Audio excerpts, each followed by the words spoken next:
Hola jóvenes, ¿qué tal? Muy buenas tardes.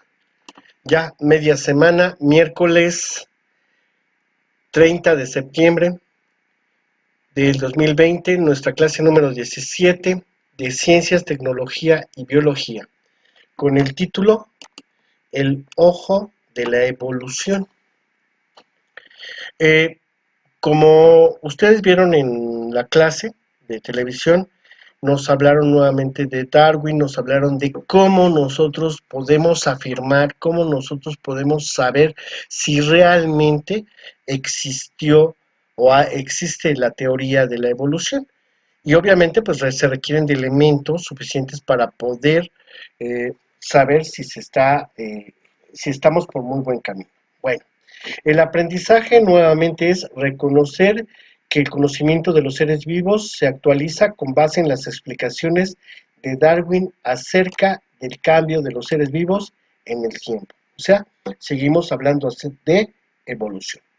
Pero ahora tenemos que hablar, aparte de las observaciones que realizó Darwin con respecto a la flora y la fauna, y cuando empezó a comparar las características de los organismos, pues tenemos que hablar de una rama de la biología que es muy importante, la paleontología. Es la ciencia que estudia e interpreta el paso de la vida sobre la Tierra a través de los fósiles y comparte fundamentos o conocimientos con la geografía y con la biología.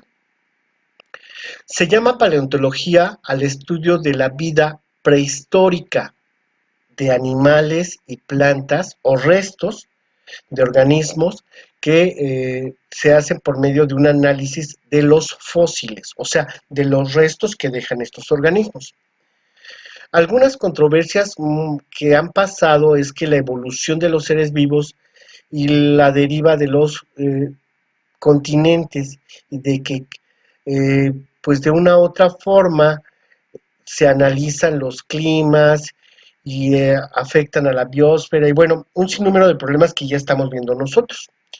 El objetivo principal de la paleontología es la reconstrucción de los seres vivos y bueno, cómo estaban constituidos y hacer teorías o dar explicación con respecto a cómo eran estos organismos.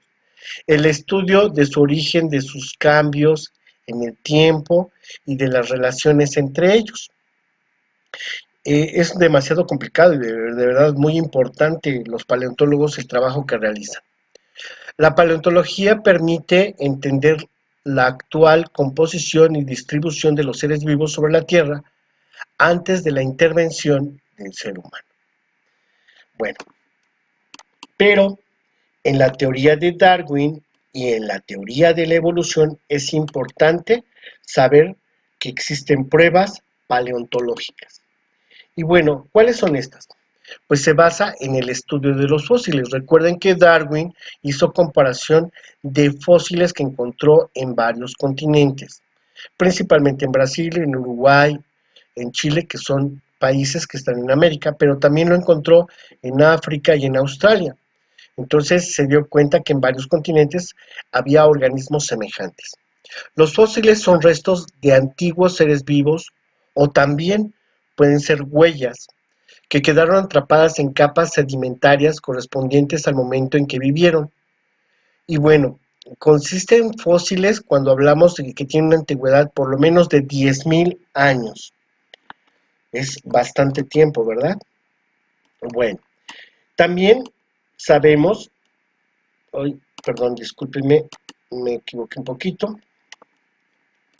Eh, También sabemos que tiene que haber en estas pruebas paleontológicas las series filogenéticas, que es el conjunto de fósiles que pueden ordenarse por antigüedad y que permiten observar la modificación progresiva de algunas características.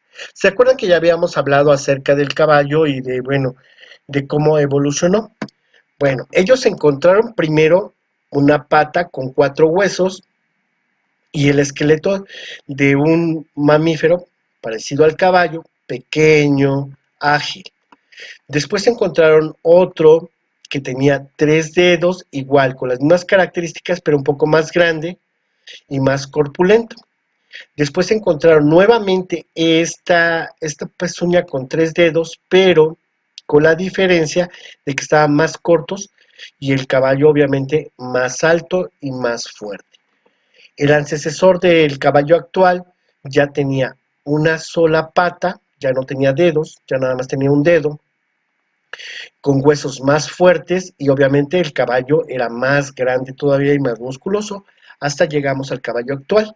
A esto se le llama series filogenéticas, que es comparar algunos huesos o algunos órganos que son semejantes y que permiten decir cómo ha estado evolucionando el organismo.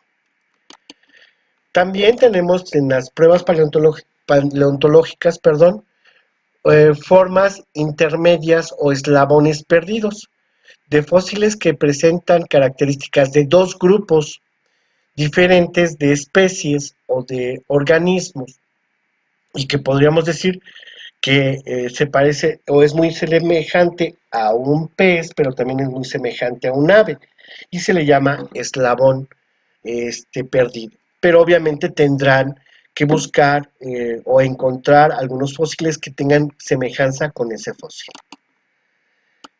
Bueno, también las pruebas paleontológicas tienen que ver con fósiles vivientes.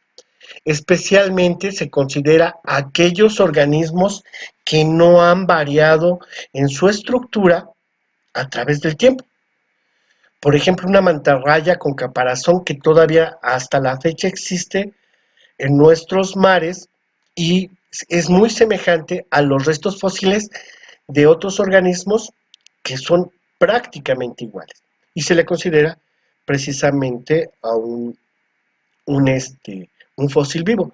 También se dice que el cocodrilo es uno de los organismos que no ha cambiado mucho a través de millones de años, o el tiburón blanco, que también tiene muchas características de otros organismos que vivieron hace mucho tiempo y no han cambiado. Bueno, pero estamos hablando de fósiles. ¿Fósiles? ¿Qué es un fósil?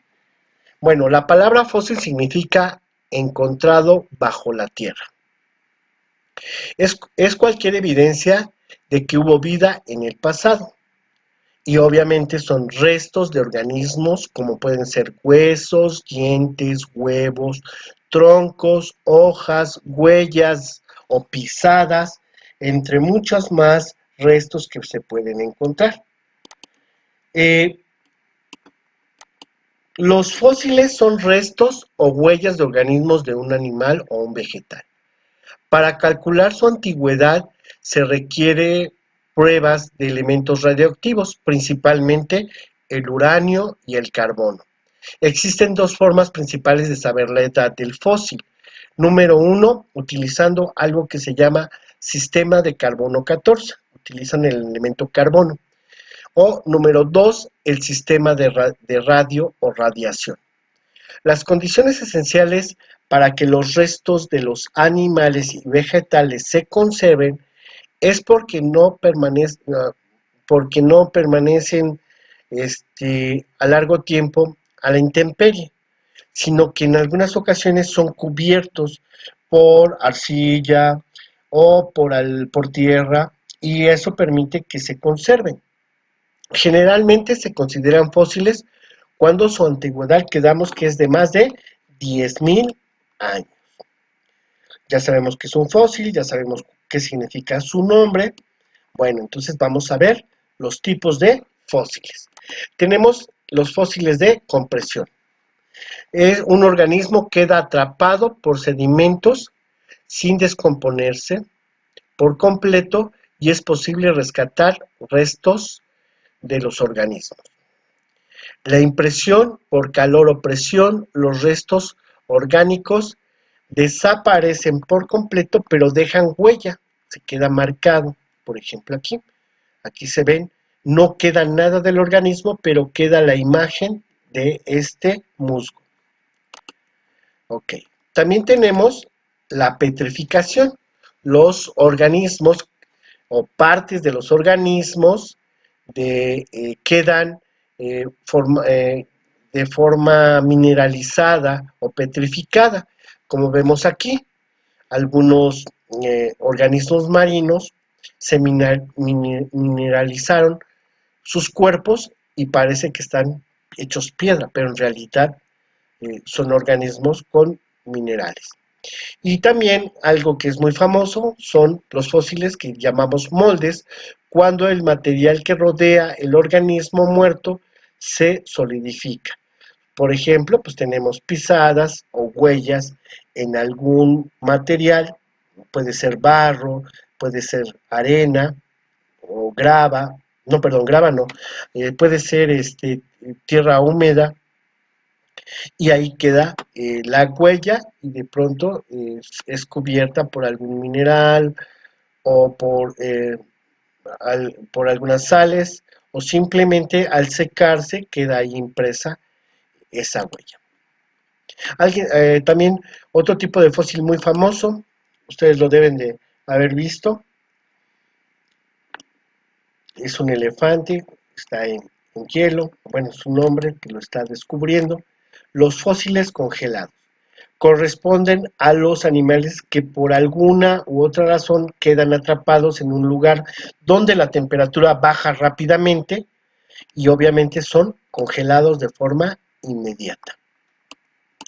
También tenemos la resina de fósil, eh, también lo hemos visto en la película de Jurassic Park, ¿verdad?